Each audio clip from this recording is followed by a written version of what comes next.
Malkajgiri parliament నియోజకవర్గ పరిధిలో BJP అభ్యర్థి ఈటెల రాజేంద్ర సుడిగాలి పర్యటన చేసి ప్రచారం నిర్వహించారు. పలు అసెంబ్లీ సెగ్మెంట్లలో రోడ్ షోలలో నిర్వహించడంతో పాటు అనేక ఆత్మీయ సమ్మేళనాల్లో పాల్గొన్నారు.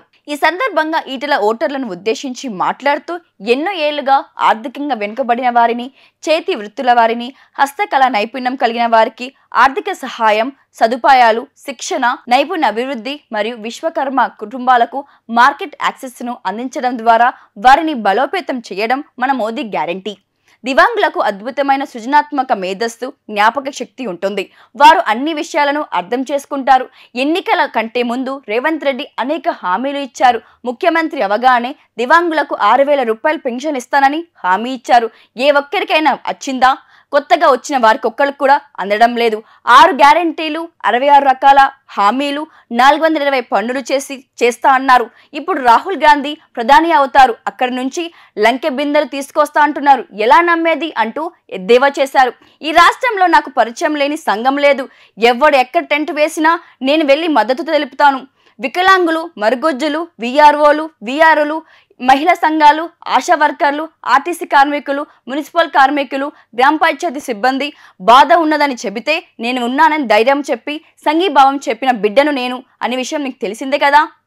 నేను సోషల్ వెల్ఫేర్ హాస్టల్లో పెరిగిన బిడ్డను. మీ బాధలని తెలిసిన వాడిని. పోరగాలమే అయినా చిచ్చర పిడుగుల వలె కొట్లాడినం. అప్పటి నుంచి ఇదేనా పోరాటం. అధికారంలో ఉన్నా కూడా కొనసాగింది. మంత్రి అయ్యాక గుర్తింపు లేని కులాలకు సర్టిఫికెట్ ఇప్పించాను. 78 కుల సంఘాలకు ఆత్మగౌరవ భవనాలు కట్టించడానికి శ్రీకారం చుట్టింది నేనే. కరోనా పేషెంట్ దగ్గరికి వెళ్ళి పలకరించి ధైర్యం ఇచ్చి కాపాడిన బిడ్డను నేనే. అవసరం వచ్చినప్పుడు, ఆపద వచ్చినప్పుడు అండగా ఉన్నాను. ప్రధాని 2,23,000 ఇల్లు ఇచ్చిన కేసీఆర్ వాటిని కట్టలేదు. పేదలకు సొంత ఇల్లు కల నెరవేర్చలేని బాధ్యత బీజేపీ తీసుకుంటుంది. మే 13న జరిగే లోక్సభ ఎన్నికల్లో కమలం పువ్వు గుర్తుకు ఓటు వేసి నిన్ను మనసుతో ఆశీర్వదించండి.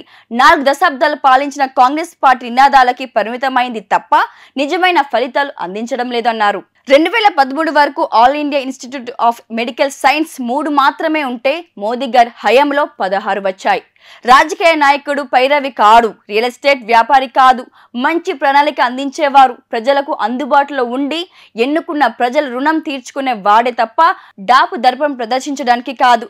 నేను శ్రమ ధర్మాన్ని ప్రజలకు నమ్ముకున్న వాణ్ణి. ఈయన మా ఎంపీ అని గర్వంగా చెప్పుకునే పద్ధతిలో నా ఆచరణ ఉంటుందని హామీ ఇస్తున్నా. మీ అందరి సంపూర్ణ మద్దతు ఇవ్వాలని కోరుకుంటున్నాను. ఓటును వృధా చేసుకోవద్దు. దేశంలో ప్రధాని మోదీ అయ్యే మోదీ గారికి వెయ్యండి. రాహుల్ గాంధీని ప్రధానమంత్రిని చేస్తే ఇచ్చిన హామీలన్నీ అమలు చేస్తానని రేవంత్ రెడ్డి చెబుతున్నారు. ఆయన ప్రధాని అయ్యేది లేదు, ఈయన చేసేది లేదు. నేను మోదీ గారికి దగ్గర వెళ్ళడానికి మధ్యవర్తి అవసరం లేదు.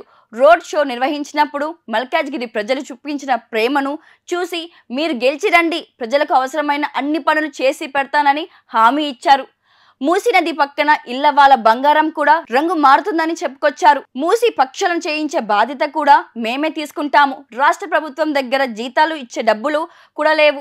ప్రభుత్వం అభివృద్ధి పనులు జరగాలంటే కేంద్ర సహాయంతో సాధ్యం. నన్ను ఆశీర్వదించండి, గెలిపించండి. ఈ నియోజకవర్గంలో ఉన్న ప్రతి సమస్యను తీరుస్తానని హామీ ఇస్తున్నాను. రుణాలు ఇచ్చేంత వరకు మీద పడతారు, ఇచ్చినాక మాఫీ అంటారు. మాయమాటలు చెప్తే నమ్ముతారు, మోసపోయి ఏడుస్తారు. చూడు, ఇదే శివరాకరి. వచ్చే వారం ఇల్లు జప్తు చేసుడే. మనం మోసపోయినమే కౌసల్య. గత ప్రభుత్వం కారు వేసుకొచ్చి రుణమాఫీ చేస్తారని చెప్పి మోసం చేసిపోయా. ఈసారి గెలిచిన వాళ్ళు మొండి చేసి చూపెట్టే. అయినా మనం ఏమన్నా వాళ్ళని కాళ్ళ దిప్పమంటిమా లేక వాళ్ళ చేతిలో ఊరేగిమంటిమా? బ్యాంకు రుణం మొత్తం మాఫీ అంటిరి, పెట్టుబడి సాయం 15,000 అంటిరి, కూలీలకు కూడా 12,000 అంటిరి, మద్దతు ధర మీద బోనస్ 500 అంటిరి. ఏది తీరకపోయా ఎట్లా సచ్చేది? మనకిప్పుడు కావాల్సింది ఇట్లా అబద్ధాలు చెప్పి మోసం చేసేటోళ్ళు కాదు. మాట చెప్పిండంటే గ్యారంటీగా చేసే మోడీ. ఈసారి మాకు మోదీనే గ్యారంటీ. కమలం గుర్తుకు ఓటేద్దాం, బీజేపీని గెలిపిద్దాం. మోడీ మన అందరి నేస్తం, బీజేపీనే గెలిపించేద్దాం.